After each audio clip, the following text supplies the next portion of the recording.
31st night కి farm house book చేసుకుని friends తో ఎంజాయ్ చేయాలనుకుంటున్నారా? అయితే వెంటనే డోసే యాప్ ని డౌన్లోడ్ చేసుకుని బుక్ చేసుకోండి.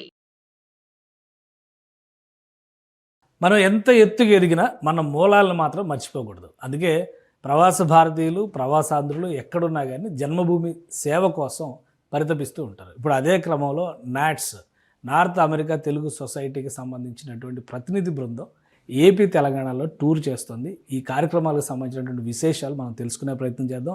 నాట్స్ ప్రెసిడెంట్ శ్రీహరి మందాడి గారు మనతో పాటు ఉన్నారు. శ్రీహరి గారు నమస్తే. నమస్కారం అండి కేశవ గారు. అమెరికా అంటే అందరూ భయపడుతున్నారు. అమెరికా వెళ్ళటం అనేది కష్టం, ఇక రానివ్వరు, రాలేము, చదువుకోవడానికి వెళ్ళలేము, ఉద్యోగ అవకాశాలు లేవు, ఇట్లాంటి పరిస్థితులు ఉన్నాయి. నాట్స్ అనేది ఒక బలమైనటువంటి ఆర్గనైజేషను. ఎలా ఉన్నాయి అసలు పరిస్థితులు ఎలా ఉన్నాయి? మీరు అక్కడి నుంచి వచ్చారు, ఇక్కడ ప్రజలను చూశారు, ఇన్ని కార్యక్రమాల్లో పాల్గొన్నారు, మీరేం చెప్తారు దానికి? సో బేసిక్గా సిచ్యువేషన్ అయితే అంత ఫేవరబుల్గా లేదండి జాబ్ మార్కెట్ కరెంట్గా. సో చాలామంది కూడా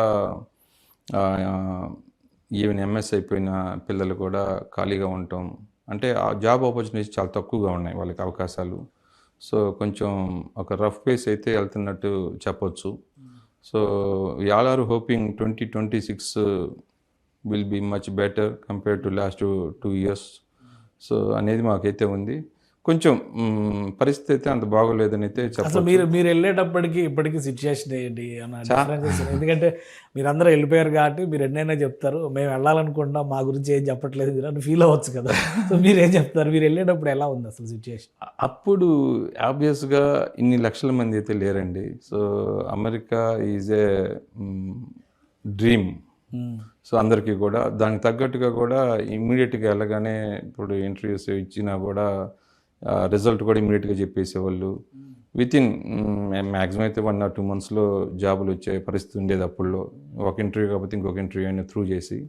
ఇప్పుడైతే అసలు ఇంటర్వ్యూ రావటమే కష్టంగా ఉంది. అంటే హైరింగ్ చాలా స్లో అయిపోయింది. రెండోది ఇంటర్వ్యూ అప్పుడప్పుడు వచ్చినా కూడా వాళ్ళు రిజల్ట్ చెప్పడం కూడా it is taking too long. So ఈ విధంగా చాలామంది ఇప్పుడు జాబ్ కోసం చూసేవాళ్ళు అయితే ఇబ్బంది పడుతున్నారు కేశవ్ గారు. సో అది ఇప్పుడు ఎవరు కూడా I think time will change and మేము కూడా ఎవరు ఫిక్స్ చేసేది అయితే కాదు. బట్ యాజ్ ఎ ఆర్గనైజేషన్గా టెక్నికల్గా మేము టీచింగ్ సంబంధించిన కొంత మెటీరియల్ కోర్సులు అయితే టీచ్ చేయడానికి అన్ని ఇంతకుముందు పాస్ట్లో కూడా చేసాము. అదైతే కంటిన్యూ చేస్తున్నాము. కిడ్స్ అవేర్నెస్, కిడ్స్ దీనికోసం. ఇంతకుముందు మాకు స్టూడెంట్ లైఫ్ ఇన్సూరెన్స్ ఉండేది. ఆ ప్రోగ్రామ్ని మళ్ళీ తిరిగి మళ్ళీ స్టార్ట్ చేయడానికి కూడా ప్రోగ్రామ్ అది చేస్తున్నాము. అంటే ఇక్కడ అమెరికాకి వచ్చిన కిడ్స్కి ఇన్సూరెన్స్ ప్రొవైడ్ చేయడం కోసం స్టూడెంట్ లైఫ్ ఇన్సూరెన్స్ అట్లాంటి ప్రోగ్రామ్ చేస్తున్నామండి. ఇప్పుడు 2 విషయాలండి. మీరు వెళ్ళేటప్పుడు మీ బ్యాక్గ్రౌండ్ అసలు మీరు ఎక్కడి నుంచి స్టార్ట్ అయ్యారు, ఎలాగ అమెరికా వెళ్ళాలి అనేటువంటి కళ మీ దగ్గర స్టార్ట్ అయింది? సో మాది గుంటూరు జిల్లా సత్తెనపల్లి దగ్గర కట్టమూరు గ్రామం. మా ఊర్లో హై స్కూల్ కూడా లేదండి. సో మా పక్కన ఉన్న రెంటపాల స్కూల్కి నడుచుకుంటూ గవర్నమెంట్ స్కూల్ స్కూల్లో చదువుకొని మీరు అమెరికా చదివి అక్కడ రెంటపాల స్కూల్ హై స్కూల్ చదివి ఆ తర్వాత డిగ్రీ ఎంసీఏ చేసిన తర్వాత అమెరికా వెళ్ళానండి. అమెరికాకి నేను చదువుకోవటానికి వెళ్ళలేదు, H1B మీదే జాబ్ ప్రయత్నంతోనే వెళ్ళాను. వెళ్ళగానే జాబ్ రావటం, ఇక అప్పుల్లో మీరు ఇందాక అడిగిన ప్రశ్నకి ఇంత టఫ్ టైం అయితే లేదండి. మాకు ఇంటర్వ్యూ వస్తే పోటీ ఇంత లేదు, ఇంతమంది జనాలు, ఇంత కాంపిటీషన్ లేదు. ఒక ఇంటర్వ్యూ కాకపోతే సెకండ్ ఇంటర్వ్యూలో, థర్డ్ ఇంటర్వ్యూలో వచ్చే అవకాశం ఉంది అప్పుల్లో. ఇంత లాంగ్ పీరియడ్, కొంతమంది అయితే 6 months కూడా జాబ్ లేకుండా వెయిట్ చేస్తుంది. So there is lot difference.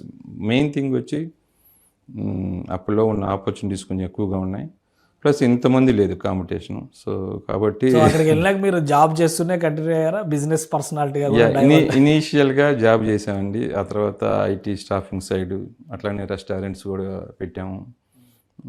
So ఇంకా ఆ తర్వాత రియల్ ఎస్టేట్, ఈ మూడిట్లో చేసుకుంటూ తిరిగి నాట్స్తో అసోసియేషన్ నాకు 2011 నుంచి బాగా అక్కడ న్యూజెర్సీలో కన్వెన్షన్ చేసాము కేశవ్ గారు.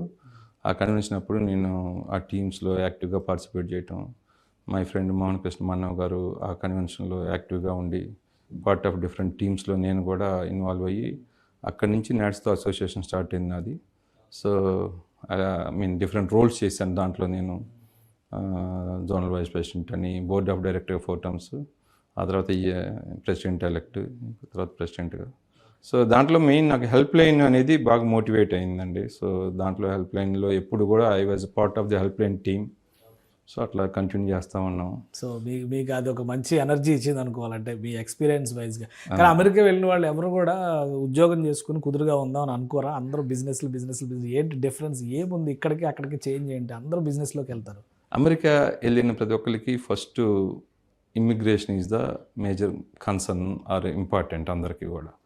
సో ఇమ్మిగ్రేషన్ అంటే ఫస్ట్ H1 తర్వాత గ్రీన్ కార్డ్ రావటం. గ్రీన్ కార్డ్ వచ్చేవరకు జాబ్ని అందరూ కూడా ప్రైమరీగా జాగ్రత్తగా చూసుకుంటారు. ఒకసారి గ్రీన్ కార్డ్ వచ్చిన తర్వాత అమెరికాకి ల్యాండ్ ఆఫ్ ఆపర్చునిటీస్ అంటారు కదా. So there are lot of opportunities. So బిజినెస్లో ఎంటర్ కావడానికి ఈజీగా ఉంటుంది అక్కడ ప్రాసెస్ వైజ్గా. సో అందరూ కూడా ఏదో చేద్దాము, గ్యారంటీగా ఎయిమ్ బిగ్ అనేది అందరికీ కూడా ఉంటుంది కాబట్టి ఎక్కువ మంది they have a side business. It's IT companies కానీ డిఫరెంట్ బిజినెస్లు అయితే స్పెషల్లీ మన తెలుగు వాళ్ళైతే మన తెలుగు వాళ్ళు ఆ జూయిష్ కమ్యూనిటీకి పోటీగా మన తెలుగు వాళ్ళు ఉంటారని చెప్పడంలో ఎట్లాంటి సందేహం లేదండి. సో అందుకనే టార్గెట్ అయ్యారా తెలుగు కమ్యూనిటీ ఆర్ ఇండియన్ కమ్యూనిటీని బాగా టార్గెట్ చేశారు, ప్రెషర్ చేస్తున్నారు అంటున్నారు, నిజమేనా? అట్లా ఉందా? అంటే మన వాళ్ళు కూడా కొన్ని ఏరియాస్లో ఏంటంటే ఇప్పుడు కొంచెం విచ్చలవిడిగా అక్కడ అంటే అక్కడ సిస్టమ్ కొద్దిగా ఎట్లా పెడితే అట్లా బయటకు వచ్చి ఊరేగింపులుగా బయట జనాలు రోడ్ల మీద కూడా ఇది కొంచెం ఎక్కువైంది చెప్పాలంటే. సో దాన్ని కొంచెం మనం అక్కడున్న రూల్స్ సిస్టమ్స్ తగ్గట్టుగా కొంచెం విత్ ఇన్ దట్లో చేస్తే బాగుంటుంది. సో గ్యారంటీగా మన కమ్యూనిటీ అయితే బాగా పెరిగిందండి. సో దాని తగ్గట్టుగా ఆబ్వియస్గా మిగిలిన ఇష్యూస్లు కూడా వస్తూ ఉంటాయి కాబట్టి ఇట్స్ పార్ట్ ఆఫ్. అంటే ఇప్పుడు రెండు విషయాలు, ఇప్పుడు మీరు అన్నదాని ప్రకారం ఏ శ్రీరామనవమో దసరానో బతుకమ్మ పండుగ వస్తే చేయడం ఒక యాక్టివిటీ, సినిమాలకి రాజకీయాలకి అన్నిటికీ మన వాళ్ళు ర్యాలీలు చేస్తారు. అక్కడ ఏం పర్మిషన్స్ కానీ లేదా అప్రూవల్స్ కానీ లోకల్ అథారిటీస్తో లేకుండా ఇవన్నీ చేస్తారా? చేయకూడదండి. ఒక్కోసారి చేస్తున్నప్పుడు ఇబ్బందులు ఉంటాయి. జనరల్గా అయితే అప్రూవల్ తీసుకోకుండా చేస్తే మటుకి ఇబ్బందే. అక్కడ విత్ ఇన్ రూల్స్ లిమిటేషన్లో చేస్తే ప్రాబ్లం లేదు. అది వయోలేట్ చేసినప్పుడు ప్రాబ్లం అవుతూ ఉంటుంది. అది చేసేది కూడా మన వాళ్ళు ఏంటంటే కొద్దిగా ఎక్స్ట్రీమ్గా కూడా చేసే ఇది ఉంటుంది, ఎస్పెషల్లీ ఊరేగింపులు ఇవన్నీ. సో అట్లాంటప్పుడు కొంచెం ఇబ్బందులు అయితే ఉన్నాయి. I think we need to streamline that. So ఇప్పుడు రాత్రికి రాత్రి H1B రద్దు అంటున్నారు, H4 రద్దు అంటున్నారు, రకరకాల నిర్ణయాలు తీసుకుంటున్నారు. ఇవి ప్రభావం చూపిస్తున్నాయి ఇప్పుడు లోకల్గా. ఇప్పుడు మీలాంటి వాడు మీరు సిటిజన్షిప్ వచ్చింది. అవునండి, నేను అమెరికన్ సిటిజన్షిప్. సో మీకు ప్రాబ్లం లేదు. H1Bలో వాటిలో ఉన్న వాళ్ళకి ఇట్లా నిర్ణయాలు తీసుకుంటే చాలామంది భయపడుతున్నారు. అంటే ఇది అన్ఎక్స్పెక్టెడ్, అన్వారంటెడ్ సీరియస్ డెసిషన్స్ అనేటువంటి అభిప్రాయం వస్తుంది. నిజంగా అంత ఇంటెన్సిటీ ఉందా అక్కడ, లేదా వీళ్ళు చేస్తున్న ఈ పిచ్చి చేష్టలకు తీసుకుంటున్నటువంటి చర్యలు మనం మరీ ఎక్కువ గ్లోరిఫై చేసి మన వాళ్ళు అమాయకులు వాళ్ళే తప్పు చేస్తున్నారని ప్రచారం చేస్తున్నామా? లేదు, గ్యారంటీగా రెండు ఉన్నాయి. ఇప్పుడు మీరు చెప్పిన దానికి రెండు కూడా ఉన్నాయని నా ఉద్దేశం. సో బేసిక్గా ఇప్పుడైతే కరెంటు H1B వీసాకి స్టాంపింగ్ వెళ్ళటానికి కూడా దాదాపు 1 year వెయిటింగ్లో పెట్టేశారు. ఎప్పుడూ లేదు ఈ పరిస్థితి ఇప్పుడు. సో గ్యారంటీగా వాళ్ళు రెస్ట్రిక్ట్ చేసే ఉద్దేశంతోనే గవర్నమెంటు చూస్తూ ఉన్నారు వీలైనంతవరకు. బట్ కొంచెం ఇదివరకు ఉన్నంత ఈజీ ప్రాసెస్ అయితే లేదండి గ్యారంటీగా. సో అగైన్ చేసుకున్నంత మహాదేవాన్ని మన వాళ్ళు చేసిన వాటికి పర్యవసానాలు అనుభవిస్తున్నారేమో అనిపిస్తుంది. Kind of. బట్ కాకపోతే అది మన కంట్రీకే కాకుండా వాళ్ళ అన్ని కంట్రీస్కి వర్తించిద్ది. బట్ H1B ఇదైతే ఇంతకు ముందు దానికంటే ఇప్పుడు కొంచెం మరీ రూల్స్ వైజ్గా కానీ అన్నీ కూడా ఇప్పుడు సోషల్ మీడియా అకౌంట్స్ అన్నీ కూడా క్రాస్ వెరిఫై చేస్తున్నారట. సో ఇట్లాంటివన్నీ కొంచెం ఇబ్బందికరంగానే ఉంది ప్రస్తుత పరిస్థితి అయితే. Tough situation. సో ఇలాంటి టఫ్ సిచ్యువేషన్స్లో ఇండియాలో ఆపర్చునిటీస్ పెరిగాయా? మీ ఉద్దేశం ఏంటి? ఇక్కడ చాలా డెవలప్మెంట్ యాక్టివిటీస్ తీసుకొస్తున్నారు. అక్కడ అమరావతి కడుతున్నాం అంటున్నారు, ఇక్కడ ఫ్యూచర్ సిటీ కడుతున్నాం అంటున్నారు. అలాగే సెంట్రల్ గవర్నమెంట్ కూడా AI గురించి మాట్లాడుతుంది, మిషన్ క్వాంటమ్ గురించి చెప్తుంది. సో ఎట్లా ఉంది ఇండియాలో జరుగుతున్న యాక్టివిటీ పైన మీ అభిప్రాయం? నా పర్సనల్ ఒపీనియన్ అయితే India is wonderful and now it is very fast growing. Even the salaries వైజ్గా కానీ ఆపర్చునిటీస్ వైజ్గా కానీ India is much better compare to ఒక 20 years or 15 years బ్యాక్. మేము అమెరికా వెళ్ళక ముందు అప్పుడు సిచ్యువేషన్ అయితే ఈవెన్ లివింగ్ స్టాండర్డ్స్ కూడా ఇక్కడ బాగా పెరిగినాయి. సో మనీ వైజ్గా ఫస్ట్ మన అందరం అమెరికా డ్రీమ్ ఏంటంటే ఎక్కువ మనీ ఎర్న్ చేసే ఉద్దేశంతో వెళ్ళటం జరిగింది. ఆ తర్వాత ఇప్పుడు స్టాండర్డ్ ఆఫ్ లివింగ్ కూడా అమెరికాతో ఈక్వల్గా ఇండియా కూడా ఉంది అని నా ఉద్దేశం అండి. డెఫినెట్గా అంతకుముందు ఉన్న అమెరికా క్రేజ్ అయితే ఇప్పుడు లేదు అనేది అయితే నా అభిప్రాయం. మీరేమంటారు అమరావతి నిర్మాణం గురించి ఏం చెప్తారు? మీరు ఎలా జరుగుతున్నాయి ఆంధ్రప్రదేశ్ అన్ని టూర్ చేశారు కదా, ఆల్మోస్ట్ మీరు వైజాగ్, విశాఖ, శ్రీకాకుళం జిల్లా నుంచి టూర్ చేశారు. అవును, ఎలా ఉంది మొత్తం? బాగా జరుగుతుందండి. సో వండర్ఫుల్గా మేము అమరావతి విట్ కాలేజీలో కిడ్స్, ఇంజనీరింగ్ కిడ్స్తో వాళ్ళ shark and dreamers type programme, వాళ్ళ ఎంటర్ప్రెన్యూర్షిప్, వాళ్ళ ఐడియాస్ని మాకు ప్రజెంట్ చేశారు. దాదాపు ఒక 60 మంది ఎన్రోల్ అయ్యి దాంట్లో ఒక 12 మంది ఐడియాస్ మేము విన్నాము. ఆ ట్రిప్లో మేము అమరావతి చూసామండి. వర్క్స్ అయితే వెరీ ఫాస్ట్గా గ్రోయింగ్ అవుతుంది. Hoping under the visionary leadership of Nara Chandrababu Naidu గారు విల్ సీ నెక్స్ట్ ఎలక్షన్ లోపల డెవలప్డ్ అమరావతి చూస్తామని చెప్పి అనిపించిందండి. కానీ అంటే పొలిటికల్గా చూస్తే వేరే యాంగిల్ చెప్తున్నారు, బట్ డెవలప్మెంట్ యాంగిల్లో మీరు ఇది చెప్పారు కదా. గూగుల్ ప్రాజెక్ట్ గురించి కూడా చాలా డిస్కషన్ జరిగింది.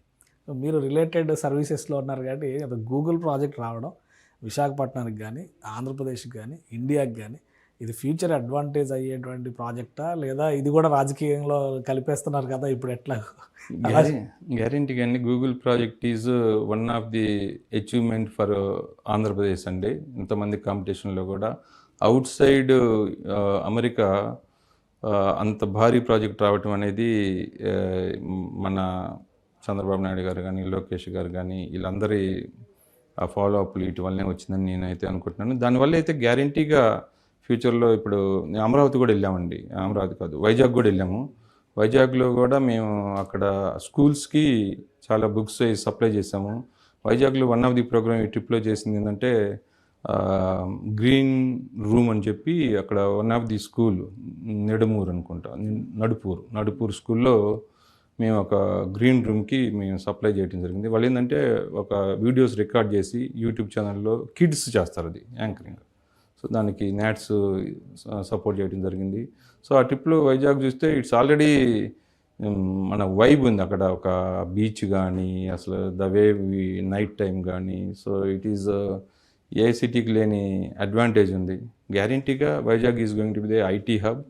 ఈ గూగుల్ ప్రాజెక్ట్ వల్ల అనేక ఈకో సిస్టమ్ బిల్డ్ అయ్యి కొత్త ఐటీ కంపెనీస్ కానీ ఇటన్నిటి కూడా వచ్చే అవకాశం ఉందండి. It's one of the nice project for Andhra Pradesh. Right, thank you Srihari గారు, మీ అభిప్రాయాలు తెలియజేసినందుకు. ఇది నాట్స్ ద్వారా సేవే మార్గం భాషే రమ్యం అంటూ నాట్స్ ద్వారా చేసేటువంటి సేవా కార్యక్రమాలు ఒకవైపు, మరోవైపు వ్యక్తిగతంగా ఉన్నటువంటి యాక్టివిటీస్, సేవా దృక్పథం, ఇవి రెండూ కలిపి తనను ప్రత్యేకంగా నిలబెట్టాయని శ్రీహరి గారు చెప్తున్నారు. ఇక అమెరికా వెళ్ళాలనేటువంటి కోరిక విషయంలో ఒక చిన్న పాజ్ ఇవ్వాల్సినటువంటి అవసరం ఉంది. భారతదేశంలో పెరుగుతున్నటువంటి అవకాశాలు అమెరికాని మించిన ఆపర్చునిటీస్ ఇక్కడ తీసుకొస్తాయి. కాబట్టి టైంని బట్టి, అవకాశాలను బట్టి ప్లాన్ చేసుకోవడం ద్వారా ముందడుగు వేయాలని యువతకి ఆయన సూచిస్తున్నారు. ఇది స్పెషల్ డిస్కషన్. Keep watching.